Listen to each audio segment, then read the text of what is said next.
Donc, en 5e place, nous avons Hashirama.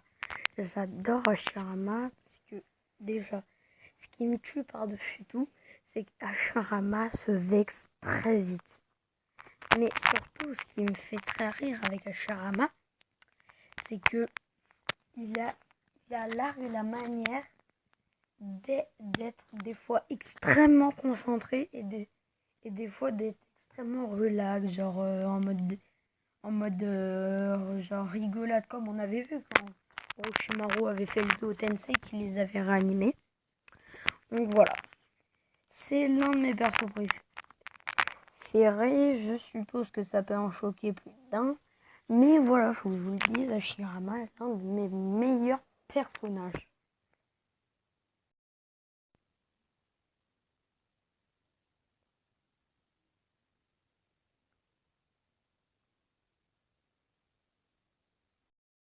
Et en 4e place, nous avons le Gaara, l'homme du désert.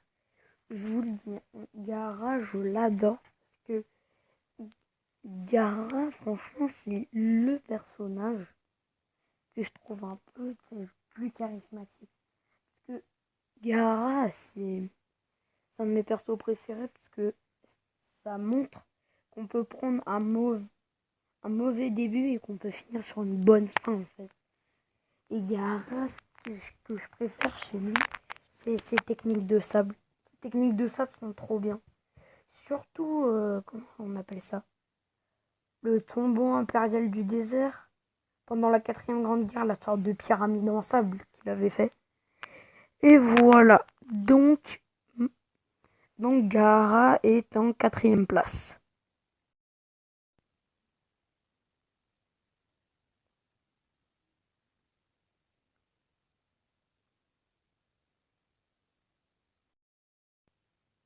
Et nous passons tout de suite avec la 3e place. En 3e place, nous avons Killer Bee.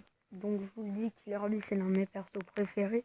Parce que honnêtement, c'est vrai que son rap est genre, nul. On peut pas dire qu'il est nul. Enfin, moi je dis que ça va encore. C'est genre, la musique est pas mal, mais c'est les paroles, elles sont éclatées. Ce qui me fait rire, c'est que lui, Killer Bee, à chaque fois, il prend tout genre en détente et à chaque fois, il rappe quand il parle. C'est ça le truc que je préfère chez Bee.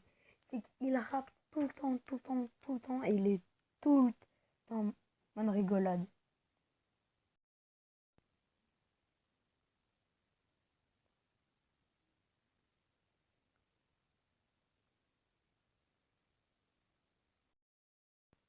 Et nous passons tout de suite à Minato Namikaze, l'un de mes persos préférés d'ailleurs, excusez-moi pour le micro, mais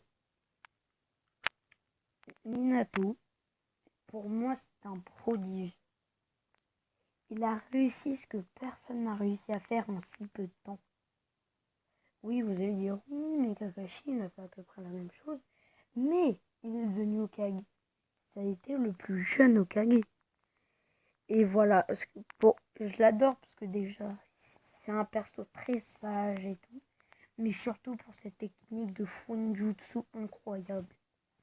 Ses téléportations sont vraiment incommensurables. Donc voilà.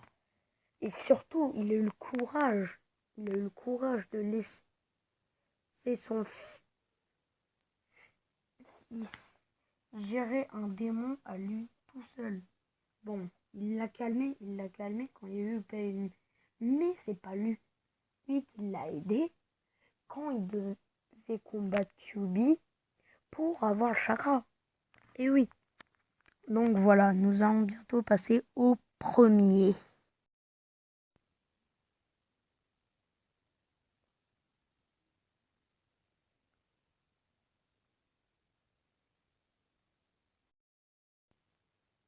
Et nous passons au fameux personnage, Kakashi.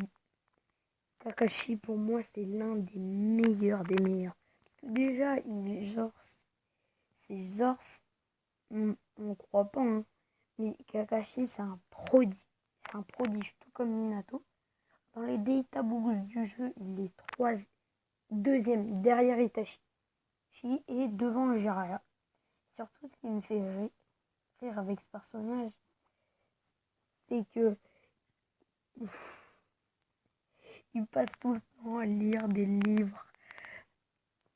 En même temps, je vais le dire comme ça, des livres pas nets. En même temps, tu me diras, c'est l'ermite pas net lui-même qui les fait. Et aussi pour sa technique ultime. Le 1000 ans de souffrance. Ah, mais ça m'a choqué. La première fois que j'ai vu cette technique, j'étais à moitié mort. Donc voilà. En première place, nous avons Kakashi. Attaqué. Donc voilà, cette vidéo est terminée. J'espère que vous l'avez aimé. Et voilà. J'espère que vous l'avez aimé. Surtout, faites tout ce qu'il faut dans votre vie. Et à plus tard tout le monde.